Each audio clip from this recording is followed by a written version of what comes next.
She was not born into spectacle. She was born into a land of wind, earth, and belonging. In the late 18th century, in what is now South Africa, a girl entered the world among the Khoikhoi people. Her name was Sarah Baartman. Before Europe ever heard her name, before crowds gathered to see her, she lived a life that was quiet, human, her own. But history was already shifting.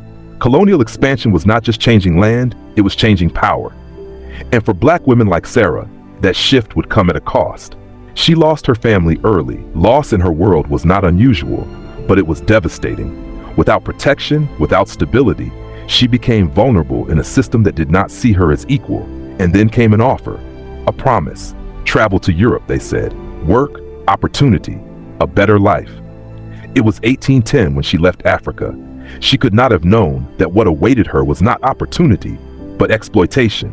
London did not welcome Sarah Baartman as a guest. It received her as an object. She was placed on display on stages in front of paying crowds. People came not to hear her speak, not to know her story.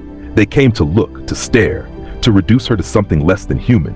They gave her a name that was never hers, the Hottentot Venus, a name designed to mock, to exoticize, to dehumanize.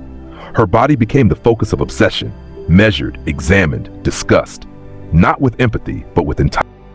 They called it science, but this was not science. It was a performance of power. Crowds filled rooms just to see her stand, to watch her exist, as if her humanity had been stripped away and replaced with curiosity. She was far from home, far from language, from culture, from anyone who might see her as a person. And yet, she endured, day after day, under eyes that did not see her, but consumed her. When London's fascination began to fade, she was moved again, this time to Paris. If London had displayed her, Paris dissected her. There, so-called scientists studied her body with cold precision. Men who believed they were advancing knowledge used her to justify ideas of racial superiority. In their hands, her identity was erased completely. She was no longer Sarah. She was an exhibit. And then, at just around 26 years old, her life ended. In 1815, in a foreign land, without dignity, without home, Sarah Baartman died. But even death did not bring her peace. Her body was preserved, displayed in museums, studied, observed, reduced once more. For over a century, she remained an object in death, just as she had been in life. A symbol not of who she was, but of how the world had chosen to see her. Time passed, empires shifted, the world changed, but her story remained buried beneath silence. Until voices began to rise. Voices demanding recognition, justice, humanity. In 2002, nearly 200 years after she was taken, Sarah Baartman was finally returned to South Africa.